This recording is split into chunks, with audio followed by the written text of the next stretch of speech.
Ben, it was a tricky game today, a point against Kings Langley, but do you see it as a point gained or more 2 points dropped? Uh, you're never ungrateful for a point because sometimes you'll dominate games and you'll lose games by the odd goal from a corner or a deflection or something like that. So it's hard to sort of say that. But on the lion's share of the game today, I felt we should have got more out of the game than we did. Yeah.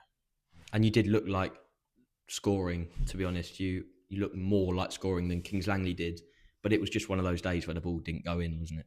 Yeah, it's a shame because I think if you probably score against them, maybe in the first half and early on, they have to come out a little bit more. They've set up obviously to defend, today and put a lot of people behind the ball, which is credit to them, I suppose. And but we've had enough there to prize them open and to have a little bit more quality in not even in the final third, just in the box. That's where I feel we let ourselves down a little bit today, by just being a bit wasteful and a bit rushed. That being said, we had some really gilt edged chances which we should have scored. Along with the chances, there are a few penalty shouts as well today. Were you close enough to see if any of them should have been given, maybe? I think maybe one of them out of them I felt possibly should have in the second half. I felt whoever, I can't remember who it was now, got a big push, but I think of it, so it's one of them. And as you said, never underestimate the value of a point. And it was the second clean sheet of the season as well today, so that's a bonus. Yeah, I felt defensively we weren't really troubled too much.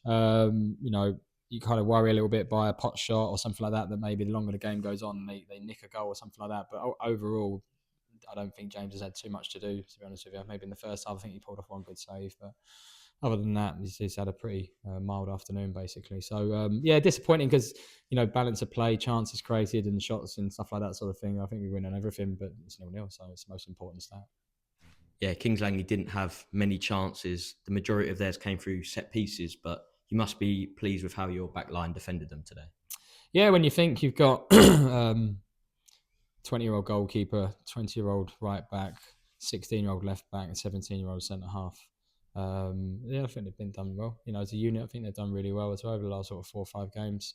They're there on merit, because we can't take them out of the team. They've done really well. So, they're learning all the time as well. Look, we'll get better as well. We'll get better as we go on because they're young players. They've got a good energy about them. They want to keep learning, keep working hard. So as the season progresses, I just think that, the first probably 8-9 games, we were poor, really, really poor. We weren't how I want us to be. I think probably the last sort of 8-9 games, if you like, have been better. A bit more of a way of how we want to play, how we want to run around a lot more, and the results have been better as a result of that as well. And just on the opposition, Kings Langley are winless in 8 now. Do you think it was a good time to play them? This league's very topsy-turvy, isn't it? We seem to have played, certainly early on, and then in the 8-9 games that I mentioned earlier on. If you look at the league, how it's panned out now, we played the top team twice, in that 8-9 games. So, the table, even itself out, of course, it were over the course of the season. But I think our start was seen where the teams are now as being tough. It's been a tough start for us, but we've got to beat teams in and around us as well now to progress. And you've got a couple of weeks off now before a very busy period. How do you prepare for that with squad selection and training? It's on a Thursday, isn't it? So we'll train. We'll be in next week training. The boys are going to go out, I think, tonight and enjoy themselves. And it's just business as normal, But it's a tough learn. I said that to the boys today. There's one or two that have gone out of the team through injury, like people like Jed. So nothing really wrong. But people have come in like Bert and done well. And I haven't been able to change it because, or wanted to change it because they've done really well in their performances. So, but that being said, we're going to go 26th, 28th, first, and then 4th. So there's a big running of games within the space of like a week, basically. There's like 3 or 4 games there. So we're going to need everybody. And that's where I feel as though we've got a good advantage on teams as well, because I just think we're mobile, we're agile, and we've got legs in us. And we're going to need all of them in the next 2 or 3 weeks. Thank you, Ben. Enjoy your Christmas. And Merry Christmas to you too.